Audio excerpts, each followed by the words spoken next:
Good morning, students. I am Dr. Sarita Khandelwal, Assistant Professor in Chemistry in JTB Government Girls College. Students, हम UV spectroscopy की study कर रहे हैं और आज के लेक्चर में हम देखेंगे एक तो मेज़रमेंट ऑफ एब्जॉर्प्शन इंटेंसिटी और कुछ इम्पॉर्टेंट टर्म्स जैसे ऑक्सोक्रोम, क्रोमोफोर्स और अगर टाइम रहा तो हम आगे का भी टॉपिक लेंगे जिसमें कि शिफ्ट इन एब्जॉर्प्शन वो हम देखेंगे। तो हम स्टार्ट करते हैं आज का lecture with measurement of absorption intensity. बच्चों, इंटेंसिटी को अगर हम देखें तो absorption intensity is directly proportional to the transition probability. इसका मतलब ये है कि जो ट्रांजिशन हम देख रहे हैं हमें उसकी इंटेंसिटी देखनी है, तो अगर उसकी प्रोबेबिलिटी ज़्यादा होगी होने की तो उसकी इंटेंसिटी भी ज़्यादा होगी, और अगर प्रोबेबिलिटी कम होगी तो इंटेंसिटी भी कम होगी। फॉर एग्ज़ाम्पल, मान लो कोई पाई टू पाई स्टार ट्रांजिशन हो रहा है और sigma two sigma star transition हो रहा है, तो अब आप बता सकते हैं कि इनकी प्रोबेबिलिटी ज़्यादा होगी कि कम होगी। तो बच्चों, अगर पाई टू पाई स्टार और sigma two sigma star transition हो रहे हैं तो इनके होने की प्रोबेबिलिटी ज़्यादा होगी क्योंकि ये अलाउड ट्रांजिशंस हैं, तो इन ट्रांजिशंस की इंटेंसिटी भी ज़्यादा होगी। इसके विपरीत अगर एन टू सिग्मा स्टार और n to pi star transition हो रहे हैं तो इनकी प्रोबेबिलिटी कम होगी, इनके होने की जो संभावना है वो कम होगी। क्यों? क्योंकि ये अलाउड ट्रांजिशंस नहीं है, तो ऐसे ट्रांजिशंस होते हैं उनकी इंटेंसिटी भी कम होगी। जो अलाउड ट्रांजिशंस होते हैं या फॉरबिडन ट्रांजिशंस होते हैं उनकी इंटेंसिटी को मोलर एब्जॉर्बिटी से रिप्रेजेंट किया जाता है, और अलाउड ट्रांजिशन के लिए उसका मान एप्सिलॉन का मान 10,000 से ऊपर होता है, और जो फॉरबिडन ट्रांजिशंस होते हैं या नॉट अलाउड ट्रांजिशंस होते हैं उनके लिए एप्सिलॉन का मान या मोलर एब्जॉर्बिटी का मान 1,000 से कम होता है। तो ये तो हो गया एब्जॉर्प्शन इंटेंसिटी। अब आप देखेंगे कि यूवी स्पेक्ट्रोस्कोपी में एब्जॉर्बेंस और वेवलेंथ के बीच में ग्राफ बनाया जाता है। यहाँ पे आपको विटामिन ए का ग्राफ दिखाई दे रहा है यूवी स्पेक्ट्रोस्कोपी में, जो उसका ग्राफ आता है वो दिखाई दे रहा है। ये जो है वो विटामिन ए की स्ट्रक्चर है और ये इसका ग्राफ है। एक्स और वाई एक्सिस, ये एक्स एक्सिस है और ये वाई एक्सिस है। वाई एक्सिस पर एब्जॉर्बेंस लेते हैं और एक्स एक्सिस पर लैम्डा लेते हैं। The wavelength of light corresponding to maximum absorption is designated by the symbol lambda max. बच्चों, एक जब ट्रांजिशन करवाया जाता है तो एक पर्टिकुलर रेंज की वेवलेंथ को भेजा जाता है जिसे मोनोक्रोमेटिक रेडिएशन कहते हैं। फॉर एग्ज़ाम्पल, आप बिल्कुल एक बेसिक एग्जांपल से समझिए। मान लो मैं 100 से 200 नैनोमीटर रेंज के रेडिएशंस को भेज रही हूँ। कहाँ है? 100 से 200 मीटर। तो कुछ रेडिएशंस हो सकते हैं 100, 101, 102, अलग अलग वेवलेंथ के होंगे। 100 से 200 नैनोमीटर वेवलेंथ रेंज के मैं रेडिएशंस भेज रही हूँ। तो जिस वेवलेंथ के रेडिएशंस का सबसे ज़्यादा एब्जॉर्प्शन होगा वो लैम्डा मैक्स कहलाता है। फॉर एग्जांपल, आप ये मान लीजिए कि 150 नैनोमीटर के रेडिएशंस का सबसे ज़्यादा एब्जॉर्बेंस हुआ, तो उस कंपाउंड के लिए लैम्डा मैक्स क्या हो गई? 150। अगर मान लीजिए 170 नैनोमीटर वाले रेडिएशंस का सबसे ज़्यादा एब्जॉर्प्शन होता तो लैम्डा मैक्स क्या हो जाती? 170। तो द वेवलेंथ ऑफ लाइट की वो wavelength corresponding to maximum absorption, जिसका मैक्सिमम एब्जॉर्प्शन हुआ है, उसे लैम्डा मैक्स कहा जाता है। अब स्पेक्ट्रा में ये कैसे निकाला जाता है आप देखिए। ये विटामिन ए का स्पेक्ट्रा है। इसमें जो आपको ग्राफ मिल रहा है उसका आप मैक्सिमम पॉइंट है उसको पॉइंट आउट कर लीजिए, क्योंकि ये इसका मैक्सिमम पॉइंट है। अब हॉरिजॉन्टल लाइन पे इस पॉइंट को मिलाइए, तो ये हॉरिजॉन्टल लाइन है, ये तो लैम्डा मैक्स के बारे में बताती है। और इस हॉरिजॉन्टल लाइन को जब मिलाया गया मैक्सिमम पॉइंट से तो 324 नैनोमीटर आया। इसका मतलब ये है कि अगर हम 200 से 350 नैनोमीटर रेंज के रेडिएशंस को दे रहे हैं, 200 से 350 नैनोमीटर रेंज के रेडिएशंस को दे रहे हैं, तो जो 324 नैनोमीटर के रेडिएशंस है उनका सबसे ज़्यादा एब्जॉर्प्शन हुआ, ये तो हो गए आपकी लैम्डा मैक्स। अब अगर हमें एब्जॉर्बेंस निकालना है। एब्जॉर्बेंस बच्चों क्या होता है, लैम्बर्ट वियर्ट रो में भी पढ़ा था। एब्जॉर्बेंस जो होता है वो log I0 अपॉन आई होता है, जिसमें I0 इंसिडेंट रेडिएशंस की इंटेंसिटी होती है और आई जो होती है वो इमरजेंट रेडिएशंस की इंटेंसिटी होती है। तो हम इसमें वर्टिकल लाइन की हेल्प से एब्जॉर्बेंस निकाल सकते हैं। ये मैक्सिमम पॉइंट है, इसको वर्टिकल लाइन से मिलाया तो यहाँ से आपको एब्जॉर्बेंस की वैल्यू पता चल जाएगी। तो इस ग्राफ के द्वारा आप लैम्डा मैक्स और एब्जॉर्बेंस दोनों निकाल सकते हैं। तो ये तो हो गई measurement of absorption intensity. Wavelength होती है उसको अलग अलग यूनिट्स में रिप्रेजेंट किया जा सकता है। जैसे for example 1 nanometre is equal to 1 MU is equal to 10⁻⁻9 metre is equal to 10⁻⁻7 centimetre is equal to 10 angstrom. तो ये जो यूनिट से एक दूसरे से जुड़े हुए हैं वो भी आपको याद होना चाहिए। अब हम बात करेंगे important useful terms concerning ultraviolet spectroscopy. मतलब कि अल्ट्रावायलेट स्पेक्ट्रोस्कोपी में इन टर्म्स का आप जनरली सुनेंगे, पढ़ेंगे और इनका काफ़ी इम्पॉर्टेंट योगदान होता है स्पेक्ट्रोस्कोपी को समझने में। फर्स्ट है क्रोमोफोर्स एंड ऑक्सोक्रोम्स। तो हम देखते हैं कि ये क्रोमोफोर्स और ऑक्सोक्रोम्स होते क्या हैं। सबसे पहले हम बात करेंगे क्रोमोफोर्स की, कि क्रोमोफोर्स होते क्या हैं। The coloured substance owe their colour to the presence of one or more unsaturated group responsible for electronic absorption. तो आप देखेंगे कि जो कलर्ड कंपाउंड्स होते हैं उनमें एक या एक से ज़्यादा कुछ ग्रुप होते हैं जो कि विजिबल रीजन में एब्जॉर्प्शन शो करते हैं और इनकी प्रेजेंस से कंपाउंड में कलर आता है। तो ऐसे जो समूह होते हैं जिनके एब्जॉर्प्शन विजिबल रीजन में होते हैं और जिनकी प्रेजेंस के कारण कंपाउंड में कलर आता है उन्हें क्रोमोफोर्स कहते हैं।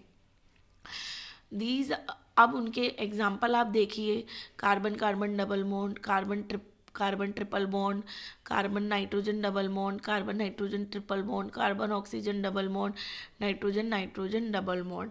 ये सब जो हैं वो क्रोमोफोरिक ग्रुप होते हैं और ये जो होते हैं इनकी प्रेजेंस के कारण किसी कंपाउंड में कलर आता है, इसलिए इन्हें क्रोमोफोरिक ग्रुप कहते हैं। तो बच्चों क्रोमोफोर्स जो होते हैं इनके कारण कलर आता है, लेकिन ऐसा नहीं है कि ये इनका किसी जो दूसरा ग्रुप है इनके साथ कंजुगेशन वगैरह मिलके कलर आता है। लेकिन आप ये नहीं कह सकते कि ये अगर प्रेजेंट हो गए तो कंपाउंड कलर ही होगा। ओवरऑल जो अब्जॉर्प्शन होना चाहिए वो किस में होना चाहिए, विजिबल रीजन में। फॉर एग्जांपल एसीटोन है, एसीटोन में CO ग्रुप प्रेजेंट होता है लेकिन एसीटोन कलरफुल नहीं होता है क्योंकि CO ग्रुप होता है होने के बाद भी उसमें कलर नहीं आया। क्यों? क्योंकि CO ग्रुप से जो लैम्डा मैक्स आई उसका कंजुगेशन किसी और से है ही नहीं, तो वो लैम्डा मैक्स विजिबल रीजन में नहीं आई।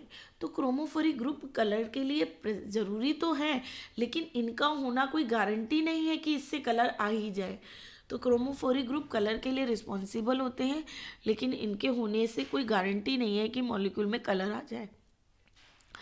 जनरली जो क्रोमोफोर्स होते हैं उनमें pi to pi star transition और N to pi star transition पाया जाता है। तो कौन से ट्रांजिशंस क्रोमोफोर में देखने को मिलते हैं?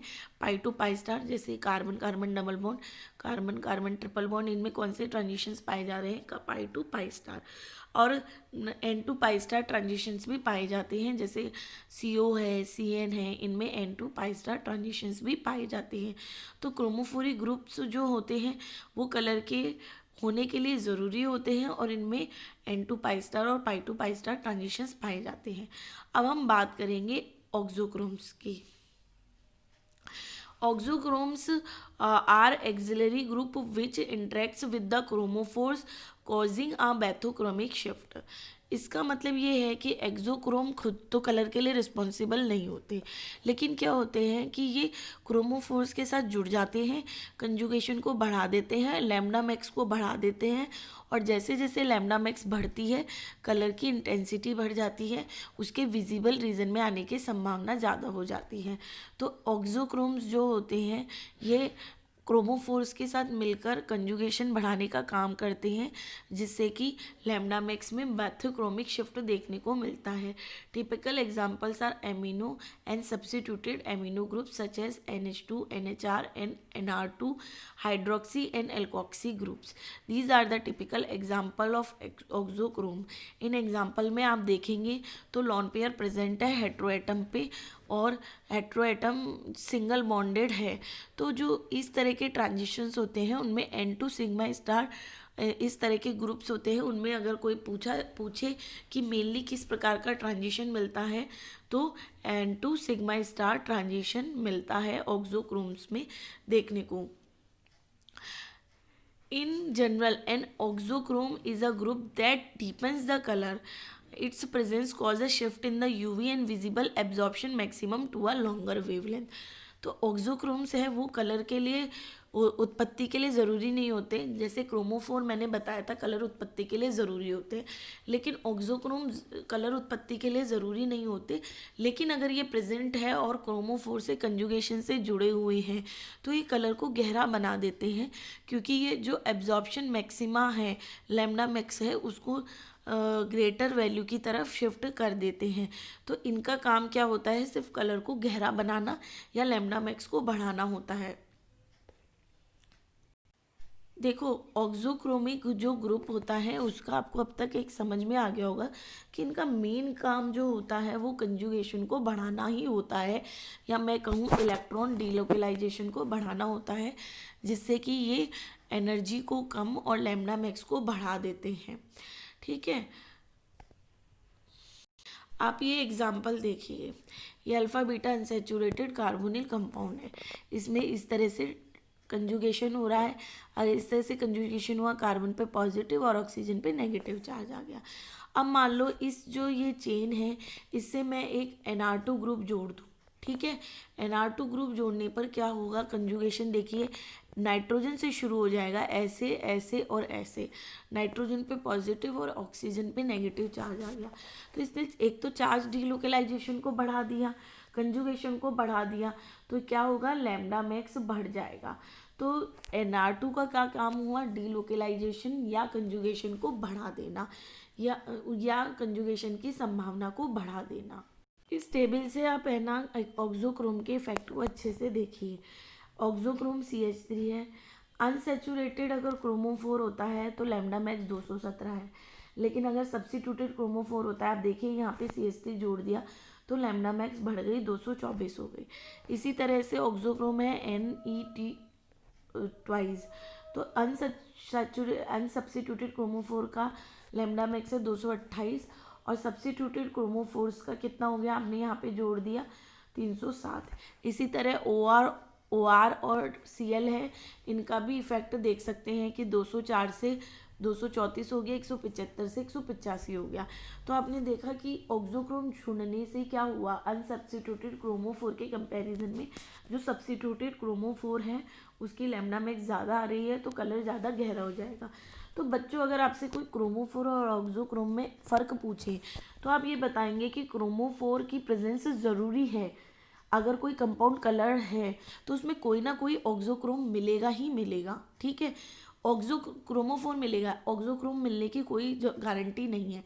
ऑक्सोक्रोम कलर के लिए रिस्पॉन्सिबल नहीं होते, तो कोई कंपाउंड कलर है तो उसमें क्रोमोफोर मिलेगा ही मिलेगा। लेकिन ऐसा नहीं है कि कलर्ड कंपाउंड में ही क्रोमोफोर मिलते हैं, आपको नॉन कलर्ड जो कंपाउंड है उसमें भी क्रोमोफोर मिल सकते हैं, लेकिन फिर भी उनमें कलर नहीं आता।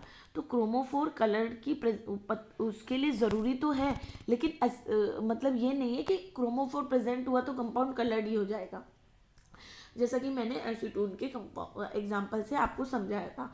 और ऑक्सोक्रोम क्या होते हैं, ये कलर के लिए ज़रूरी नहीं होते हैं, इनके बिना भी कलर आता है, लेकिन ये क्या करते हैं, अगर कंजुगेशन में प्रेजेंट है क्रोमोफोर के तो ये कलर को गहरा करने का काम कर देते हैं, उसको और लैम्डा मैक्स को शिफ्ट करके कलर को गहरा कर देते हैं। तो ये तो हो गए आपके क्रोमोफोर और ऑक्सोक्रोम्स। बच्चों, क्रोमोफोर और ऑक्सोक्रोम्स के एग्जाम्पल आप अच्छे से देख लीजिए और आप साथ में ये भी देख लीजिए कि इनकी वजह से कौन, मतलब क्रोमोफोर में कौन से शिफ्ट पाए जाते हैं, जैसा कि मैंने बताया था पाई टू पाई स्टार और एन टू पाई स्टार। और जो ऑक्सोक्रोम्स होते हैं उनमें n to sigma star transition पाए जाते हैं। ऑक्सोक्रोम की पहचान ये होती है कि उसमें एक हेटेरोएटम होता है और उस पर लॉन पेयर प्रेजेंट होते हैं। तो आज के लेक्चर को हम यही ख़त्म करते हैं। नेक्स्ट लेक्चर में हम शिफ्ट्स इन एब्जॉर्प्शन देखेंगे कि लैम्डा मैक्स बढ़ना, कम होना या इंटेंसिटी कम होना या बढ़ना, इनको क्या कहा जाता है। Thank you so much students.